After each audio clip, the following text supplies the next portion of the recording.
Eric Edgar Cooke was born on the 25th of February 1931 in Victoria Park, a suburb of Perth, and was the eldest of 3 children. Cooke was born into an unhappy, violent family.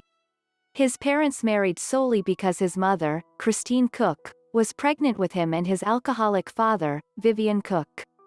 Meet him frequently, especially when the boy tried to protect his mother. Christine Cooke would sleep in the staff room at her job in the Coma Hotel to avoid beatings. Cooke was born with a cleft lip and palate, for which he had one operation when he was 3 months old and another when he was 3.5. Surgical operations to repair the deformities that were not totally successful left him with a slight facial deformity, and he spoke in a mumble. These handicaps made him the target of bullying at school. Cooke's disfigurement also made him ashamed, shy, and emotionally unstable at a young age due to the beatings and bullying that came with it, the perfect subjects that required retentive memory and manual dexterity. Cooke was expelled from Subiaco State School for stealing money from a teacher's purse at the age of 6. Once he was transferred to Newcastle Street Infant School, Cooke was again the butt of many jokes with his mumble and scar. He continued to be made fun of at every school he attended, including Highgate Primary School, Forest Street Primary School, and Newcastle Street Junior Technical School. Cooke was also placed in orphanages or foster homes on occasion. Much like his mother, Cooke would hide underneath the house or roam neighboring streets just to escape a night of his father's violence. Cooke was frequently a hospitalist for head injuries and had suspected brain damage because of his accident. Proneness later, it was questioned whether this was due to repressed suicidal tendencies. He also suffered from recurrent headaches and was once admitted to an asylum. His reported blackouts later stopped. After an operation in 1949, he left school at 14 to work as a delivery boy for Central Provision stores. In order to support the family, he would give his weekly wages to his mother, who could not fully support the family with the money she earned from cooking and cleaning. Many of the Cooke's jobs put him in hospital due to his accident, proneness at a job in the factory of Harris Scarfe and Sandover. Cooke was hospitalized after being struck on the nose by a winch at the age of 16. He worked as a hammer boy in the blacksmith section of the workshop at Midland Junction, where he always signed his lunch bag, Al Capone. At the same job, he ended up burning his face with steam and suffering second-degree burns and charred his right hand and injured his left thumb. Starting at age 17, Cooke spent his nights involved in petty crimes and vandalism.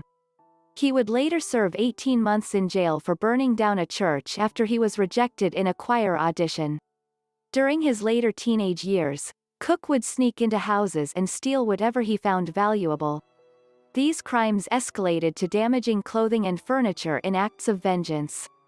He would cut out newspaper accounts of his crimes to impress his acquaintances in an attempt to gain friends at Cooke's grandmother's house. On the 12th of March 1949, police finally caught up with a young vandal, finding evidence at his house. His fingerprints were then matched to those found in other open cases at the age of 18. On the 24th of May 1949, Cooke was sentenced to 3 years in prison after being arrested for arson and vandalism by a detective, Burroughs, who considered the boy one of life's unfortunates. He was convicted on 2 charges of stealing, 7 of breaking, and 4 of arson. He left many fingerprints and easy clues for detectives, which would teach him to be more careful in his future crimes. Cooke was described as a short, slight man with dark, wavy hair and a twisted mouth. At the age of 21, Cooke joined the regular Australian Army but was discharged 3 months later after it was discovered that before enlistment, he had had a juvenile record for theft, breaking, and arson. During his training, he was quickly promoted to Lance Corporal and was taught to handle firearms. On Saturday, the 14th of November 1953, Cooke, then aged 22, married Sarah Sally Love in a 19-year-old waitress at the Canningtown Methodist Church. They ultimately had a large family of 7 children, 4 boys, and 3 girls. During the 1950s and early 1960s, people in Australia frequently left cars unlocked and often with the keys in the ignition. Cooke found it easy to steal cars at night and sometimes return stolen vehicles without the owners becoming aware of the theft. In September 1955, after having crashed a car and requiring hospitalization, Cooke was sentenced to 2 years hard labor on a charge of unlawful use of a motor vehicle. He was ultimately released from Fremantle Prison just before Christmas 1956. After his release, he took to wearing women's gloves while committing crimes in order to avoid leaving fingerprints, which had been his undoing in relation to his prior breaking and entering convictions. Cooke's a 4-year killing spree involved a series of seemingly unrelated hit-and-runs, stabbings, strangling, and shootings. Victims were shot with different rifles, stabbed with knives and scissors, hit with cars, and beaten with an axe. Several were killed after waking up as Cooke was robbing their homes. Two was shot while sleeping without their homes being disturbed, and one was shot dead after answering a knock on the door. After stabbing one victim, Cooke got lemonade from the refrigerator and sat on the veranda, drinking it. One victim was strangled to death with the cord from a bedside lamp, after which Cooke raped the corpse, disrobed and dragged it to a neighbor's lawn, then sexually penetrated it with an empty whiskey bottle, which he then left cradled in the victim's arms. Cooke's murder victims were Cleaner Penny Berkman, Chilean McPherson Brewer, John Lindsay, Sturkey, George Ormond Warnes, Lee Rosemary Anderson, Constance Lucy Madrigal, and Shirley Martha McLeod. Another victim, Brian, ultimately died as a result of permanent injury, 3 years after having been shot by Cooke. As the crimes were opportunistic and used varying methods and Cooke's victims shared no obvious common traits, it was not understood that all these crimes were being perpetrated by one individual killer. In fact, 2 of the murders were attributed to other men who were wrongfully convicted in relation to the deaths of Gillian Brewer and Rosemary Anderson. The police investigation included fingerprinting more than 30,000 males over the age of 12, as well as locating and test firing more than 60,120.22 rifles after a rifle was found hidden in a Geraldine wax bush on Rookwood Street, Mount Pleasant, in August 1963. Ballistic tests proved the gun had been used in the McLeod murder. Police returned to the location and tied a similar rifle rendered inoperable to the bush with a fishing line and constructed a hide in which they waited in case someone returned for it. Cooke was noted loitering in a car in the area several times and was apprehended when he tried to collect the weapon just after midnight on the 1st of September.